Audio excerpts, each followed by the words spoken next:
할렐루야라 한번 반겨 맞으면 좋겠습니다. 손 들어서 시작. 할렐루야 하겠습니다.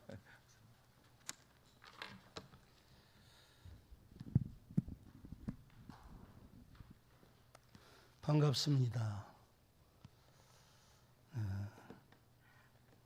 제가 우리 목사님 부탁을 받고 무슨 말씀을 전해야 될까 기도하다가 바나바가 생각이 났습니다. 그래서 바나바가 됐으면 좋겠다. 바꾸면 격려의 사역자, 격려의 사람이 됐으면 좋겠다 하는 말씀을 준비를 했습니다. 어느 초등학교 5학년 반에 반장아이가 아파서 병원에 입원을 했습니다. 그래서 반 아이들이 문병을 가게 되는데 한 아이가 나는 안 가겠다. 왜 안 가려고 하느냐? 그랬더니 아이의 대답이 그 아이가 죽어야 내가 반장을 하지. 그 아이가 죽어야 내가 반장하지. 그러더랍니다. 저는 이 얘기를 들으면서 이런 생각을 합니다. 이 초등학교 5학년 아이지만 이 아이의 마음은 오늘 이 시대를 살아가고 있는 우리 모두의 마음을 대변해주고 있는 것이다 하는 생각을 해보게 됩니다. 여러분 어떻습니까? 오늘 이 시대를 살고 있는 저와 여러분도 그러고 우리 신앙생활하는 사람들도 다 마찬가지고 모든 사람이 너무나 이기적입니다. 자기 욕심에 치우쳐서 그렇게 세상을 살아가고 있다 하는 것입니다. 저는 생각을 해봅니다. 이런 때에 하나님께서 믿음의 사람인 우리가 어떤 삶을 살기를 원하실까? 도대체 우리 그리스도인들이 어떤 모습으로 세상을 살아야 될까? 하는 것을 생각해 보면서 바나바를 생각할 수밖에 없습니다. 왜냐하면 바나바는 여러분들 잘 아듯이 격려의 삶을 살았던 사람이에요. 위로자로서 평생을 살았던 사람이 바로 바나바이기 때문이다. 그래서 저는 오늘 여러분들에게 이 본문의 말씀을 가지고 먼저 드리고 싶은 말씀이 뭐냐면 바나바의 사역을 우리가 배워야 된다. 바나바의 삶을 우리가 배우고 본받아야 할 필요가 있다 하는 것을 말씀을 드리고 싶습니다. 사도행전 9장 1절 이하의 말씀에 보면 사울의 얘기가 나오죠. 사울이 회심의 사건에 대한 이야기가 나오는 거예요. 사울이 다메섹 도상에 가다가 부활하신 예수님을 만납니다. 그리고 회심해요. 그래서 전도자가 됩니다. 그런데 사울이 이렇게 예수님 만나고 회심하고 전도자가 된 이 사건을 예루살렘 교회와 사도들이 믿어주지를 않습니다. 받아들이려고 하지를 않습니다. 왜냐하면 그때까지 예루살렘 교회 그리고 성도, 사도들까지도 어떤 사람들이었느냐? 편협한 유대주의적 사고에 빠져 있었어요. 그래서 그들은 매우 비복음적이고 율법주의적인 그런 사고에 빠져 있는 거예요. 뿐만 아니라 그들은 편협한 민족 우월주의에 빠져 있는 거예요. 알잖아요. 유대인들이 가지고 있는 사고는 우월주의예요. 하나님은 우리만의 하나님이다. 우리만 하나님을 믿고 구원받는 하나님의 백성이다.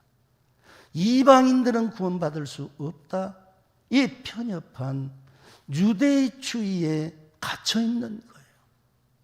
그래서 그들은 하나님의 복음을 유대주의라고 하는 테두리에다가 꽉 가둬놓고 있는 거예요. 다시 말씀드리면 사도들도 예루살렘 교회도 하나님이 원대한 계획을 가지고 계시는 것을 모르고 있어요. 모든 민족이 구원받기를 원하시는, 그래서 땅끝까지 이르러 내 증인되라 하시는 그 주님의 말씀을 들었으면서도 그 믿음을 갖지 못하는 거예요. 예수 십자가 복음을 믿으면서도 아직도 유대 율법주의에서 벗어나지를 못하고 있었다라고 하는 말씀입니다. 여러분, 그런데 우리 하나님께서 이 유대주의에 빠져 있는 예루살렘 교회와 사도들, 그들을 통해서 하나님의 계획이 이루어질 수 없음을 아시기 때문에 하나님의 큰 계획을 이루고자 하는 한 사람을 준비하시죠. 선택하십니다. 그가 누구냐면 바로 사울이라고 하는 사람. 그래서 사도행전 9장 15절 말씀에 보면 이렇게 말씀하십니다. 아나니아 선지자에게 주신 우리 주님의 말씀이거든요. 이런 말씀을 해요. 이 사람은 내 이름을 이방인과 임금들과 이스라엘 자손에게 전하여 택한 나의 그릇이다. 이 사람 사울을 하나님께서 선택하셨다는 거예요. 이방인, 임금, 그리고 이스라엘 자손들에게까지 예수 그리스도의 복음을 전하는 하나님의 큰 일꾼으로 삼으시려고 하나님께서 택하셨다라고 말씀을 하십니다. 그런데 사도들도 예루살렘 교회도 이 하나님의 뜻을 지금 모르고 있지 않아요.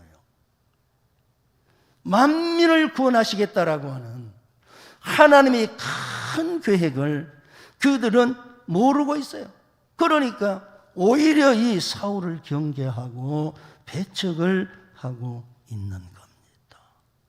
사울이 어떻게 일을 하겠어요? 하나님의 뜻이 사울을 통해 이루어져야 되는데 막혀 있는 거예요. 우리 주님은 그걸 다 아셔요. 그래서 이 사울을 격려하고 도울 사람을 사울보다 먼저 하나님이 선택을 하셔요. 그래서 그 말씀이 사도행전 4장 36절 37절에 나오고 있습니다. 거기에 보면 이런 말씀이 있어요. 구브로에서 난 레위족 사람이 있으니 이름은 요셉이라. 사도들이 일컬어 바나바라. 번역하면 위로의 아들이라 하니 그가 밭이 있음에 팔아 그 집을 가지고 사도들의 발 앞에 두니라. 하나님은 섭리하시고 역사하시는 분이지 않습니까? 사울을 통해 일하고 싶은데 사도들과 예루살렘 교회가 그걸 막고 있으니까, 허락을 안 하니까 이 사울을 통해 일하기 위해서 하나님이 먼저 또 다른 한 사람을 선택하시는 거예요. 그가 누구냐면 바나바라고 하는 사람.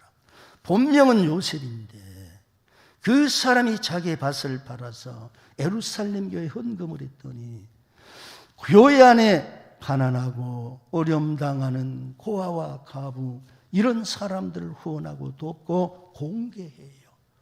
그래서 예루살렘 교회가 힘을 얻어요. 그리고 사도들이 너무 좋아서 또 예루살렘 교회도 기뻐서 이 요셉이라고 하는 사람의 이름을 이 사람이 바나바다. 무슨 뜻이에요? 위로의 아들이다. 진짜 격려의 사람이다 하는 이름을 지어주었다라고 하는 말씀입니다. 하나님이 역사하시는 거예요. 요셉아, 너는 바나바가 되라. 그래서 너는 사울을 이방 선교의 사역자가 되도록 하는 일에 네가 도와야 된다. 하나님이 섭리하시고 역사를 하셔요. 그래서 우리가 바나바의 사역을 보게 되면 예루살렘 교회와 사도들이 이 사울이라고 하는 사람을 안 믿어요. 인정하지 않아요. 배척하고 있어요. 그럴 때에 이 바나바가 성령이 충만한 사람이 되도록 하나님이 하시고, 그리고 그에게 격려하는 은사도 주시고, 그래서 이 바나바가 예루살렘 교회 사도들에게 가서 설득을 하는 거예요. 이 사울이라고 하는 사람이 어떻게 예수를 만났는지, 그리고 어떻게 변했는지, 그가 지금 어떻게 전도를 하고 있고 주께서 이 사람 사울을 통해 어떻게 역사하고 있는지 설명을 하는 거예요. 그래서 사울을 변호하고 자기가 보증을 쓰는 거예요. 나를 믿어라. 그 사람 믿을 수 있는 사람이다 라고 보증을 서게 되고, 그래서 비로소 사울이 사도들로 하여금 인정을 받게 해요. 그래서 사도들과 교제하고 예루살렘 교회를 출입할 수 있게 만들어준 사람이 바로 바나바다. 바나바가 그런 일을 했다는 거예요. 그런데 우리가 성경을 계속 보면 이 사울의 사역은 순탄하지가 않지 않아요. 그래서 사도행전 9장 29절 이하에 보면 유대인들이 이 사울을 죽이려고 하니까 사울이 두려워서 도망을 칩니다. 어디로 갑니까? 그의 고향인 다소에 가서 숨어버리는 거예요. 그래서 그때부터 이 사울은 무명의 사람이 되고 숨겨진 사람이 됩니다. 이런 형편 속에서 하나님이 또다시 바나바를 들어서 역사를 하셔요. 어떻게 하시느냐? 예루살렘 교회에 핍박이 일어나고 스데반의 죽음을 통해 사람들이 두려움을 가지고 예루살렘을 떠나 이방으로 흩어지게 하지 않아요. 그때에 안디옥으로 피신간 몇 사람이 그곳에 가서 주님의 말씀을 열심히 가르쳤더니 주의 성령이 역사를 해서 이 안디옥에 많은 사람들이 주님께로 돌아오고 예수를 믿게 됐어요. 이 소문이 예루살렘 교회에 들려옵니다. 그래서 예루살렘 교회가 이 이방 땅에 세워진 안디옥 교회를 위해서 누구를 파송하느냐? 바나바를 파송을 해요. 바나바가 안디옥에 가서 사역을 하는데 교회가 성장하고 사이즈가 커지는 거예요. 그때 바나바가 사울을 생각합니다. 그래서 바나바가 친히 다소에 가서 숨어있는 사울을 스카웃하는 거예요. 데리고 오는 거예요. 그래서 안디옥 교회에서 두 사람이 함께 열심히 사역을 했더니 안디옥 교회가 든든하게 성장하고 커가면서 비로소 안디옥 교회에서 처음으로 그리스도인이라고 하는 말을 듣게 되고, 이 안디옥 교회가 성장하면서 최초의 기독교 역사 최초의 선교사를 파송하지 않습니까? 그때 파송받은 선교사가 바울과 바나바예요. 안디옥 교회가 바울과 바나바를 함께 이방 선교를 위해서 파송을 해주고, 여러분, 그래서 사울은 비로소 하나님의 뜻을 이루는 큰 사역자로 쓰임을 받게 되는 거예요. 이방인의 사도로서 이방의 꽃을 아름답게 활짝 피우는 그런 사역자로, 다시 말해 큰 그릇으로 쓰여지게 됐다라고 하는 말씀입니다. 여러분 생각해 보십시오. 사울이라고 하는 사람이 다소에 숨어서 무명의 사람이 됐는데 그가 이방인의 사도가 되고 이방 선교에 크게 꽃을 피우고 성공적 사역을 할 수 있게 된 그 뒤에 누가 있습니까? 물론 큰 주님의 손길의 섭리의 역사가 있었지만 주님은 사람을 통해 일하시거든요. 이 바나바라고 하는 사람, 믿음과 성령이 충만한 사람, 특별히 격려의 은사를 받고 있는 이 바나바를 통해서 사울을 사울 되게 하셨어요. 그래서 저는 생각을 합니다. 만약에 이 바나바가 없었다면 과연 사울이 이방인의 사도가 될 수 있었을까? 바나바가 없었다면 사울이 그 아름다운 이방 선교의 꽃을 피울 수 있었을까? 만약에 이 바나바가 없었다면 우리 신약 성경의 주옥 같은 그 귀한 말씀 13권의 바울 서신이 기록될 수 있었을까? 힘들었을 겁니다. 그런데 사울을 발탁하고 사울을 보정하고 그리고 변호해주고 격려해서 세워주는 사람, 이 바나바가 있었기 때문에 사울이 바울이 됐고 이방인의 사도로서 성공적인 사역을 이뤄낼 수 있었다. 그래서 저는 늘 생각합니다. 믿음의 공동체인 이 교회 속에 정말로 필요한 사역의 사람이 어떤 사람일까? 교회 안에 여러 가지 많은 사역들이 있습니다. 그러나 저는 바나바를 보면서 가장 중요한 것은 격려의 사역이다. 위로의 사역이다. 여러분은 동의를 안 하시는군요. 여기 은성교회, 여러분들이 보실 때 이 교회 안에 가장 중요한 사역이 뭐라고 생각하십니까? 지금 우리는 다 힘들고 지쳐있지 않아요. 내가 장로로, 목사로, 권사로, 집사로 이 사역을 감당해 갈 때 때로는 너무 무거워요. 힘겨워요. 이런 우리 모두에게 정말로 필요한 사역이 있다면 여러분, 그것은 격려의 사역입니다. 위로의 사역입니다. 누군가가 나를 위로해 준다면 얼마나 힘이 되겠습니까? 저는 목사입니다. 그런데 주일날 설교하고 내려와서 인사할 때 어떤 분 한 사람이 제 손을 잡고 목사님 오늘 말씀 은혜 받았습니다. 짱입니다. 그 한마디가 정말로 힘이 되거든요. 힘이 돼요. 격려의 사역 필요합니다. 여러분, 이 은성교회 지금 재직들이 여기 모이셨는데 여러분 다 바나바 같은 격려의 사역자가 되도록 하십시오. 그래서 두 번째 제가 드리고 싶은 말씀은 이것입니다. 이 시대는 무엇보다 격려의 사역이 필요하다. 여러분, 제가 말씀 안 드려도 지금 이 사회가 얼마나 혼란스럽고 어렵습니까? 오늘 교회 공동체 속에서 우리가 신앙생활하는 것조차도 너무너무 힘겹습니다. 그래서 저는 때로 믿음을 지켜가는 교인들을 보면 너무너무 고맙고 감사해요.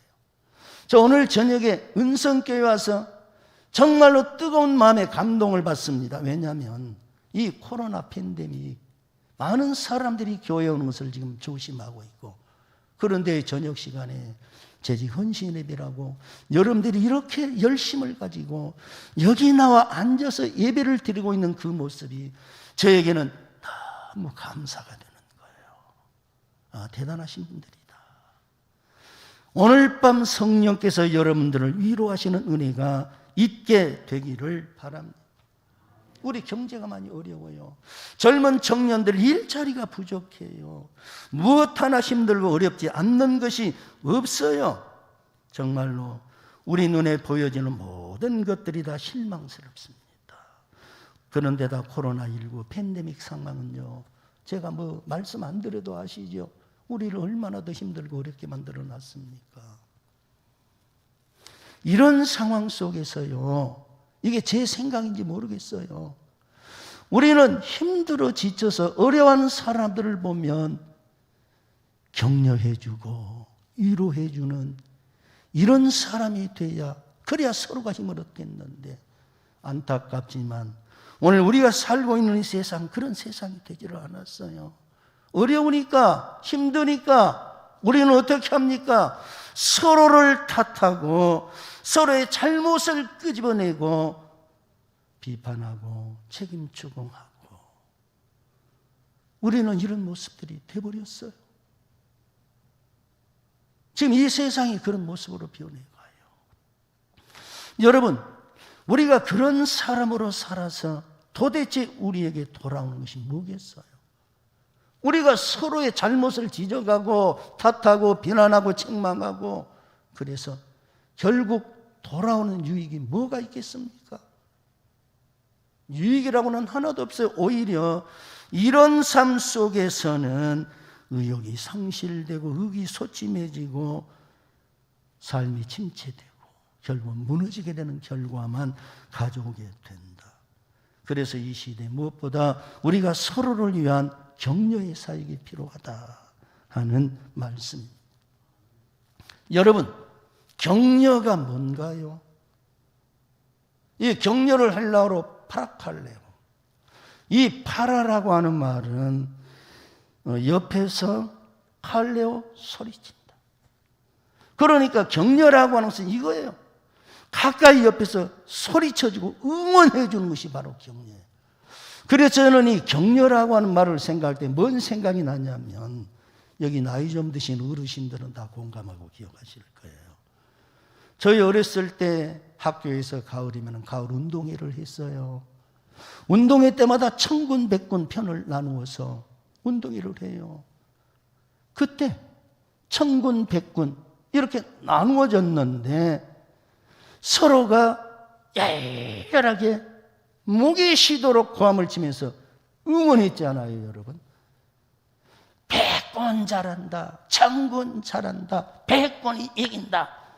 열렬하게 박수를 치고 막 응원을 했어요. 그런데 참 놀라운 것은요, 백군이 지고 있는데 백군이 이긴대요. 잘못하고 있는데 잘한대요. 그러면서 그렇게 박수를 치고 응원을 했어요. 그게 바로 파라칼레오예요. 내 팀이니까 함께 잘해야 되니까, 함께 이겨내야 되니까, 잘못하는데 왜 잘못하냐 하고 욕하는 것이 아니라, 잘한다, 힘내라, 이긴다, 박수를 쳐주면서 격려를 해줬거든요. 이게 파라칼레오. 2002년에 한일 월드컵을 했어요. 아마 여러분 다 기억하실 거예요. 이탈리아와 한국전에서 한 골 넣을 수 있는 기회가 왔어요. 페널티킥을 얻었어요. 그때 그 페널티킥을 찬 사람이 누구예요? 안정환 선수였는데 실축을 했어요. 이 소중한 한 점을 넣고 이겨야 되는데 실축했으니까 얼마나 마음에 부담이 되고 얼마나 책임이 느껴집니까? 기가 팍 죽었어요, 안정환이가. 그때 히딩크 감독이 안정환이를 불러서 이리 와. 그리고 안정환 선수의 어깨를 두 손으로 탁 잡고, 여러분 생각나시는지 모르겠어. 너 힘내. 너는 다시 골을 넣어서 국민들에게 희망을 줄 수 있어. 그러면서 파이팅! 보냈어요. 그리고 안정환 선수가 연장전에서 여러분 아시는 멋진 헤딩골을 넣고 너무 좋아가지고 반지 세레머니까지 날리면서 환호를 하고 우리나라를 4강으로 이끌었거든요. 만약에 히딩크가 야, 이 녀석아 그것도 말이야 했으면 안정환이가 어떻게 헤딩골을 넣겠어요? 실수했지만, 잘못했지만 그래도 어깨를 딱 잡고 힘내, 너 할 수 있어, 골을 넣을 수 있어, 파이팅. 안정환 선수가 뒤에 한 말이잖아요. 그때 힘이 났다. 그래, 나 골 넣으면 된다. 자신감을 가지고 헤딩. 이게 격려의 사역입니다. 파라칼레오입니다. 제가 말씀을 드린 중에 하나 더 드리겠습니다. 미국 워싱턴 DC에 가면 소미소니언이라고 하는 박물관이 있어요. 이 박물관에 가면 링컨 대통령의 유품이 전시가 되어 있어요. 1865년 4월 14일 링컨이 암살당했어요. 그때 링컨 대통령이 입고 있던 옷 주머니에 유품 몇 점이 있었어요.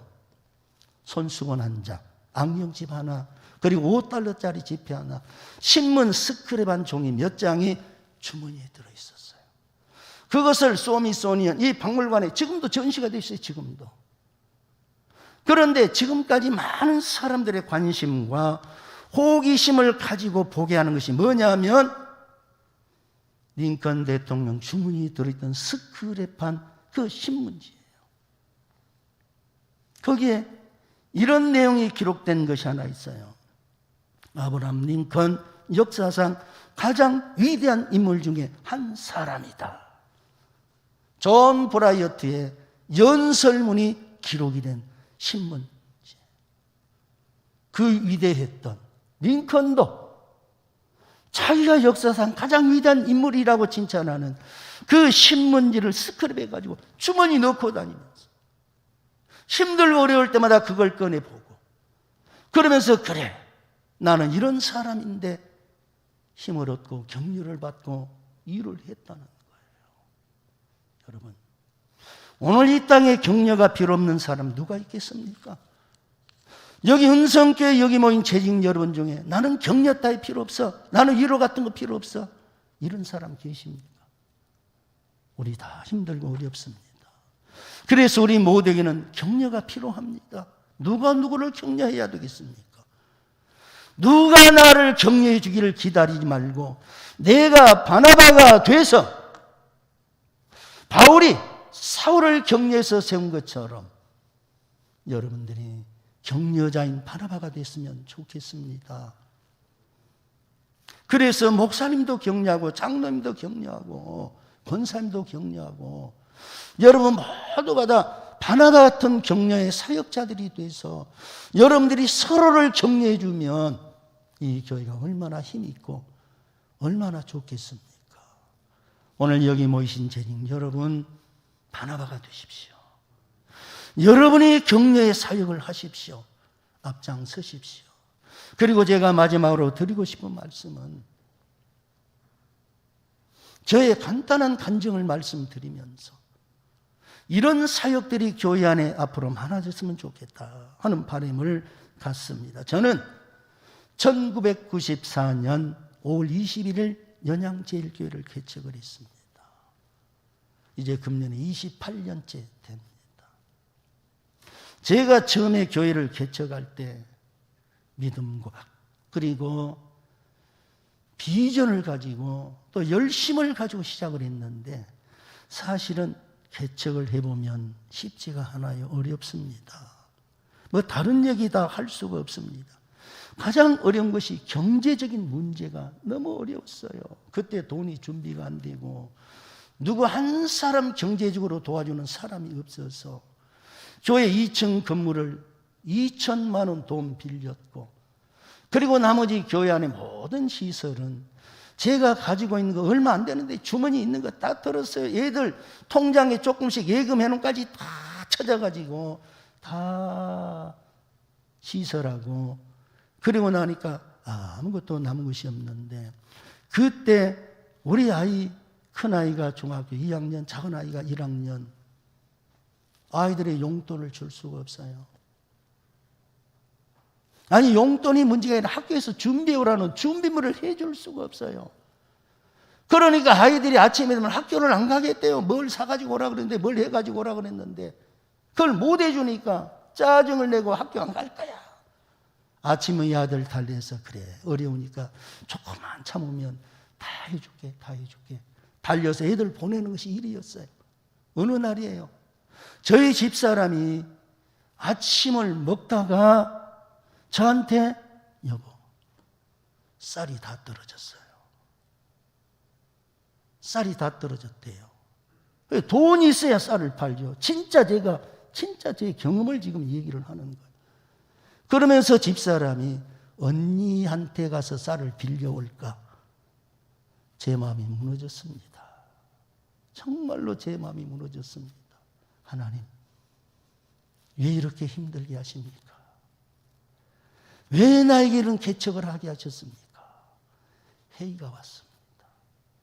그러면서 제 마음속에 포기하고 그만둬야 되겠다. 그래서 그날 오전에 제가 공서 목회를 하다 왔기 때문에 공적에 아는 목사님들 여수의 친구들이 있는데 전화를 했어요. 나 어디 갈 만한 교회 있으면 소개 좀 해달라. 너무 힘들어서 개척 더 이상 못하겠다. 포기하고 다른 교회로 가야 되겠다. 그리고 전화를 했어요. 그런데 그날 오후 한 4시쯤 됐는데 제가 알고 있는 어떤 집사님이 전화가 왔어요. 목사님, 오늘 저녁 약속 없으면 저하고 만납시다. 그래서 하루 교육청 옆에 지금도 있더라고요. 명가촌 그 추어탕 전문점 집이죠. 거기서 6시 반까지 오십시오. 그래 제가 시간이 갔어요. 거기를. 그랬더니 그분이 먼저 와서 추어탕 2그릇을 딱 시켜놓고 앉아있어요. 그래 제가 앉아서 아이고 집사님 반갑습니다 하고 인사를 했더니 이렇게 얘기를 하는 거예요. 목사님 쌀 필요하십니까? 제가 대답도 하기 전에 20kg 쌀 2부대 제가 차에 싣고 왔습니다. 제가 그 얘기를 듣는 순간요, 이 가슴에서 뭐가 울컥하더니 뜨거운 것이 밀고 올라오는 거예요. 저도 모르게 두 눈에서 뜨거운 눈물이 쫄 내리는 거예요. 눈물을 제가 주체를 못했어요. 그러니까 이 집사람이 너무 놀라가지고, 목사님 왜 이러십니까? 힘내십시오. 목사님 잘하실 겁니다. 격려를 해줬어요. 여러분, 정말 그때 제가 흘렸던 그 뜨거운 눈물은요, 슬픔이나 아픔의 눈물이 아니었어요. 감사와 감격과 감동의 눈물이었습니다. 그날 그 집사님이 제게 준 것은 20kg 쌀 2포대 추당 한 그릇, 제 손을 잡고 이루어지는 말 몇 마디. 여러분, 그것은 저에게 너무너무 큰 것이었습니다. 저는 그날 하나님이 보내주신 바나바를 만났다고 생각을 합니다. 그분의 격려가 없었다면 저는 연양제일교회 개척을 포기하고 시골교회에 갔었을 겁니다. 왜? 2, 3일 후에 여기저기서 오라고, 교회에 있으니까 오라고, 막 오라고 연락이 왔거든요. 그런데 그 바나바 집사님을 만나서 제가 힘을 얻고 좌절하고 낙심하고 회의를 가지고 포기하려고 했던 교회 개척을 포기할 수가 없었어요. 제가 이 얘기를 하고 싶은 거예요. 그날 밤 제가 집에 가서 잠을 자려고 누워있는데 잠이 안 와요. 그 시간 하나님께서 저의 마음을 터치를 해 주시는 거예요. 박 목사야, 많이 힘들었지. 그러나 개척은 포기하지 마라 하시면서 제 마음에 감동이에요.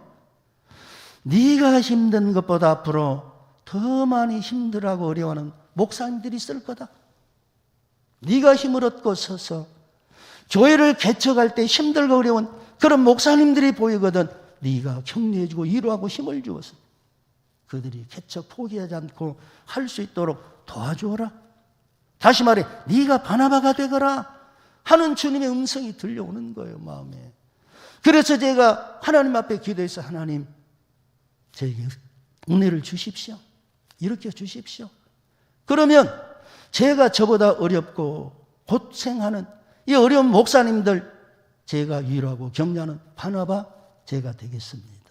하나님하고 약속이었어요. 그리고 시간이 가고 2003년 3월 달에 지금 저희 교회 건축하고 입당을 했어요. 9년 만에 입당을 한 거예요. 개척을 시작해서. 그리고 그해 5월 달에 창립 9주년을 맞아서 제가 그때 하나님에게 했던 약속을 지켜야지. 이제는 지켜야 되겠다. 그래서 미자립 개척교회 목사님들 위로회를 제가 가지는 거예요. 그때는 개척교회가 그렇게 많지 않아서 우리 노예 다 보니까 23명 목사님들. 그래서 그분들 다 불렀어요. 그래서 봉고차 2대 가득. 그래가지고 저 완도로 갔어요. 거기 가서 하루 여행하고 그 수목원에 구경도 하고 거기 가서 전복으로 대접하고 또 작은 전복 선물 세트도 하나씩 주고 그리고 서로 얘기하고 그리고 저녁에 오다 식사하고 그렇게 시작을 했는데 이 시작이 봄, 가을 1년에 반드시 2번씩입니다. 지난해 가을까지 금년은 아직 시작을 안 했으니까 19년 차 반드시 연례 행사가 됐습니다. 지난해 가을 74명 목사님들 대접했어요. 2000년, 2001년 코로나 때문에 모이기가 힘들어서 모임을 포기하고 있었어요. 근데 목사님들이 전화가 와요. 성화를 벌여요. 목사님, 코로나가 있어도 우리 모여야지요. 맛있는 거 사주셔야지요. 언제 모일 겁니까? 연락 주십시오. 저 절대 빼면 안 됩니다. 그래서 많이 못 모이니까 8명 3주 동안을 여러 차례 모임으로 이분들을 대접을 했어요. 너무너무 좋아합니다. 목사님이 있어서 우리가 힘이 납니다. 살맛이 납니다. 사람이 많아진 것은 처음 시작해서 이제 자립해가지고 안 와도 되는데 빼지 말래요. 자기도 기어이 불러달래요. 그러니까 숫자가 엄청 많아졌어요. 더 많은데 못 오신 분들이 있으니까 74명이 모인 거예요. 저는 연말이 되면 사랑의 쌀 나눔 행사를 합니다. 그리고 그 사랑의 쌀 나눔을 누구에게 주느냐? 개척하면서 정말로 어려워서 힘들어하는 목사님들 불러요. 그리고 점심 따뜻하게 대접하고 한 사람 앞에 20kg 2포대씩을 다 선물을 해줍니다. 얼마나 좋아하는지 몰라요. 그분들이 그렇게 말해요. 목사님, 저도 목사님같이 꼭 하겠습니다. 목사님같이 어려운 사람들이 있으면 반드시 이렇게 격려하고 위로하는 이 일을 저도 하겠습니다 하고 스스로가 약속하시는 분들이 많습니다. 제 자랑이 아닙니다. 그렇게 들리면 용서하십시오. 제가 전도사로 시작해서 금년에 45년째 이제 목회를 마칩니다. 금년에 은퇴입니다. 그래서 저희 교회 후임 목사를 지금 청빙 중에 있습니다. 이제 목회를 마치고 물러가는 이 목사의 심정에 이런 마음이 듭니다. 우리 노예 안에 그리고 같이 교회 안에 많은 사역들이 필요하지만 중요한 것, 노예 안에 어려운 목사님들 위로해 주는 사역이 필요하다. 누군가 이런 사역을 했으면 좋겠다. 더 중요한 것은 우리 교회 안에서 얼마나 지금 이 신앙생활하기가 어렵습니까? 이 믿음 지켜가기가 힘듭니까? 우리가 교회에서 장로로, 집사로, 권사로 직분을 받았지만 감당하기가 얼마나 어렵습니까? 때로는 지칩니다. 이런 교회 공동체 속에서 저는 그래요. 가장 필요한 사역이 격려다, 위로해 주는 것이다, 서로가 서로의 힘을 보태주는 것이다. 은성교회에 그런 역사가 있기를 바라는 겁니다. 어떤 분이 이런 말을 합니다. 인간의 의무 중에 가장 중요한 의무는 격려하는 것이다. 격려하는 것입니다. 순천은성교회 장로님, 권사님, 집사님, 여러분, 우리 서로를 보면서 왜 그렇게 못하느냐? 비난하지 맙시다. 격려해 줍시다. 그리고 힘을 돋워줍시다. 특별히 사역하는 목사님, 여러분들이 많이 격려하십시오. 목사님 힘드시죠? 기도하고 있습니다. 힘내십시오. 파이팅입니다. 여러분의 일 한마디가 교회를 담임하는 목사님에게는 큰 힘이 되는 거예요. 큰 힘이 되는 거예요. 여러분, 그런 격려의 사역을 잘 하십시오. 어떤 교회가 좋은 교회일까요? 격려의 사역자가 많아서 서로 격려하는 교회가 좋은 교회입니다. 여러분, 하나님 사랑하십니까? 하나님 사랑하십니까? 우리 교회는 한 번 물어가고 대답을 안 하면 야단을 치니까 그냥 하기 싫어도 아멘 그래 버려요. 그래야 두 번 말 안 하니까. 하나님을 어떻게 사랑하십니까? 하나님을 사랑한다는 것은 곧 교회를 사랑하는 것입니다. 교회를 사랑한다는 것은 서로가 사랑으로 격려하고 위로하고 서로 힘을 도와주고 함께 일어나 함께 손을 잡고 건강한 믿음으로 나아가는 것이 곧 하나님을 사랑하는 것이고 그게 교회를 사랑하는 것입니다. 힘들게 지쳐있는 사역자들 그리고 성도 여러분 서로 돌아보고 격려하십시오. 위로하십시오. 그래서 은성교회 당회가 재직회가 전반적으로 교회가 건강한 교회가 돼서 함께 일어나 함께 나가는 그런 교회가 되기를 바랍니다. 하나님 감사합니다. 어느 때보다도 힘들고 어려운 이 시대 세상에서도 교회 안에서도 격려와 위로가 필요합니다. 여기 순천 은성교회도 위로와 격려의 사역이 필요합니다.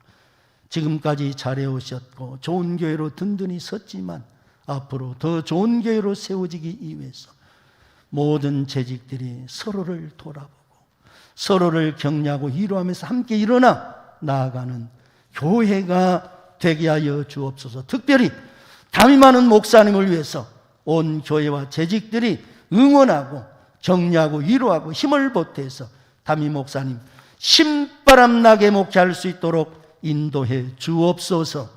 예수님 이름으로